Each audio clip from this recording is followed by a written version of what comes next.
Hej, tak. Du har sendt os nogle spørgsmål omkring din økonomi. Ja. Du gerne vil have et økonomitjek. Ja, det er helt rigtigt. En bil. Ja. Ja. Det er i hvert fald noget, jeg har gået og leget lidt med tanker omkring, det med at få en bil. Ja, okay. Hvad forventer du af at få ud af vores møde i dag? Jamen, jeg kunne virkelig godt tænke mig lige at få et overblik over min økonomi her, og så igen, jeg gik lidt og tænkte på at anskaffe mig en bil.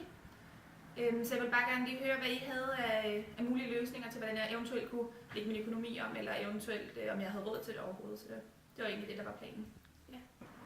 Så har du skrevet i din mail til os, at du går på DTU. Ja, det er rigtigt. Jeg er studerende. Jamen, jeg er i gang med at læse til ingeniør. Og jeg har 2 år tilbage her fra sommer af, så jeg har ikke så lang tid igen, nej. Nej, okay. Så kan vi også se, at du har et fritidsjob. Har du nogle faste timer der? Jamen, jeg arbejder jo som spændingsinstruktør nede i Fitness World, og jeg har hver mandag som fast. Nogle gange kan jeg godt tage nogle ekstra timer, men det ligger på omkring de 2.000 kroner i fast løn, jeg får om måneden cirka. Okay. Ja.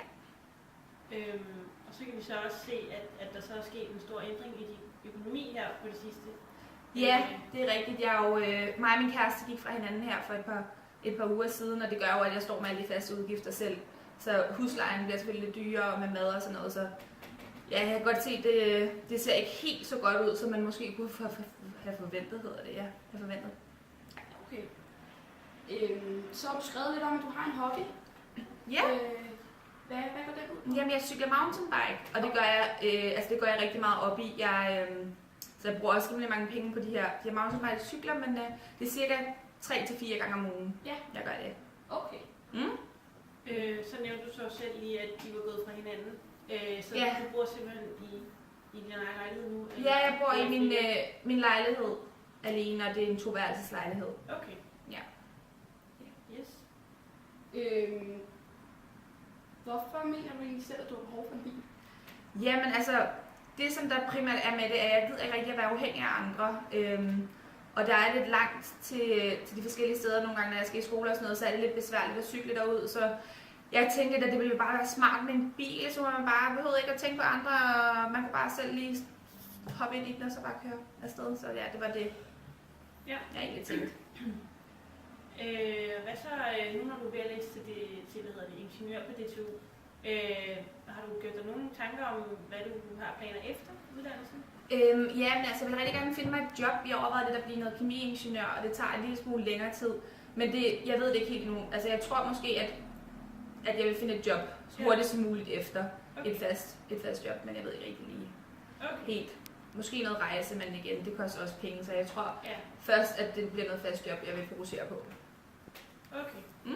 Har du så nogen idé om, hvordan din økonomi sådan, i forhold til, at du ikke helt ved, hvordan du står lige nu? Nej, altså, jeg vil sige, at min økonomi lige nu, den er jo... Jeg kan godt se, at kontoen den boomer ikke med penge. Så altså, hvad tænker du i forhold til i fremtiden? Tænker du, om jeg kommer til at tjene nogle flere penge? Om du ved, hvordan du stiller fremtidigt? Jeg overvejede lidt at få nogle flere timer, eller finde mig noget ekstra job, fordi at eventuelt... Ja, jeg ved det ikke rigtigt. Jeg synes, det er lidt svært lige nu. Hvordan jeg skal gøre det med tid og sådan noget. Men ja, jeg kan godt se, at jeg burde måske finde noget ekstra job, eller et andet for at få nogle ekstra penge. Yes. Men jeg har kun 2 år tilbage igen på uddannelsen, og så regner jeg med, at der kommer flere penge ind, så det kunne man måske godt. Yes. Men sådan, ved ikke, har du tænkt over, om du sådan på nuværende tidspunkt måske kunne få lidt flere vagter en dag mere som spændingsinstruktør? Ja, altså jeg overvejede i stedet for faktisk at blive spændingsinstruktør og bare søge noget sådan, udover en af mine kammerater kan måske få mig ind hos noget cykelmekaniker. Okay. I sådan en fritid, der ligger sådan lige hernede på hjørnet. Okay. Så det overvejer jeg lidt. Yes. Det kunne i hvert fald give et par tusind ekstra om måneden, siger jeg. Ja. Det er ikke meget, men i forhold til, at der er jo ikke så mange penge på kontoen, så det giver måske lidt bedre luft i økonomien nu, hvor jeg står med den her husleje alene. Ikke? Ja. Du føler dig meget presset i din økonomi? Ja, jeg kan godt mærke, at når jeg lægger mig i seng, så går man lidt og tænker på, at man måske bare skal spise havregrød næste morgen. Ja, det kender I vel måske godt fra den gang, man studerede, men der er ikke lige så mange penge. Der har vi selv lavet. Ja, præcis. Og så der i forbindelse med mountainbiker, det er jo meget sådan i et lidt vildt terræn. Ja. Føler du dig nok forsikret i forbindelse med den hobby? jeg ved ikke, jeg kan faktisk ikke rigtig huske, hvad for nogle forsikringer det er, jeg har lige nu. Altså, Nej, nej, det kan jeg ikke huske. det har vi Jeg ved ikke, om jeg sendte det ind til jer. Du har heller ikke sendt nogen forsikringer. Nej, men jeg tror faktisk ikke engang, jeg er forsikret. Nå. Jeg snakkede lidt med en af mine kammerater omkring det der med noget forsikring, fordi at, ja, han brækkede armen her forleden, og det var sådan lidt... Der havde han nemlig forsikring, så de gik ind og betalte. Jamen også fordi du er afhængig af, at du ligesom også kan arbejde, og når det er et fysisk arbejde, du også har ved siden af, for at kunne tjene den ekstra indkomst. Ja, men det kunne godt være, at man skulle overveje noget forsikring også. Det er faktisk rigtigt. Det har jeg også godt tænkt på, men kender det, så glemmer man bare alt om det, og så får man ikke rigtigt. Så snakker vi også i forhold til din cykel. Ja, hvis den bliver stjålet og sådan. Nå ja, Fordi det, sådan en der cykelforsikring. ja, lige præcis. Nå, At der ligesom er lidt med nogle indbrugssikring. Ja, det ved jeg faktisk heller ikke rigtig så meget om. Det kan godt være, at jeg skulle undersøge lidt omkring det. Det lyder i hvert fald som en ret god idé, det der med en cykelforsikring. Ja. Men vi har så også lavet nogle antagelser i dit budget omkring, at hvis du nu lige vinder fik en forsikring, for det er jo vigtigt, især når du laver de ting, som du gør. Ja, det var spændende. Hvad står der omkring det? Har I ved, hvor meget koster det egentlig sådan noget forsikring? Noget? Altså nu er vi gået ud fra vores egen forsikring på DR, og en indbrugsforsikring med en cykelforsikring, hvor du dækker 500.000. Den vil ligge omkring de 1300 år. Okay. Ja, det er jo lige til at overkomme i forhold til, hvis der sker noget med cyklen, ikke? Altså, de koster... Lige præcis. Og så har vi også kigget på en ulykkesforsikring ved siden af, som vil koste omkring 1.000 kroner om ugen. Ja. Eller om året. Om året, ja, jeg tænker 1.000 kroner. Ja, fordi du er studerende, så får du en væsentlig større rabat, faktisk. Er det rigtigt? Ja. Nå, det er jo meget lækkert. Lige præcis. Og, ja. Men igen, det er jo også ekstra penge, der tager på budgettet, ikke? Jo, det er det nemlig. Ja, men det er selvfølgelig vigtigere, men det kunne godt være, at man måske skulle skære ned på noget andet, så i stedet for. Ja. Og så altså, har du gjort dig nogle tanker om, hvilke konsekvenser det kan have for dig, at altså på sigt, at du nu bor alene? Ja, altså igen, det er jo en rimelig høj udgift at betale den her husleje selv. Jeg har snakket lidt med en af mine venner om, at han måske ikke bare kunne flytte ind, så vi kunne lave stuen om til et ekstra værelse, så vi kunne dele udgifterne her, ikke? Så kunne man jo selvfølgelig spare nogle penge.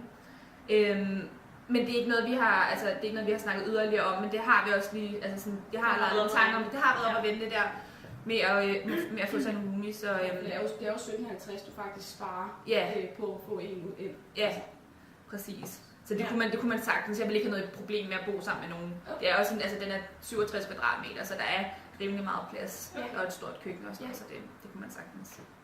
Yes. Hvilke konsekvenser tror du så, det ville kunne have, hvis du så skulle ud og have en bil, altså med hensyn til din økonomi? Ja, altså lige nu så er vi jo alle sammen blevet sådan lidt enige om, at jeg måske ikke har så mange penge til rådighed. Men hvordan er mit rådighedsbeløb egentlig? Det havde I regnet ud, ikke?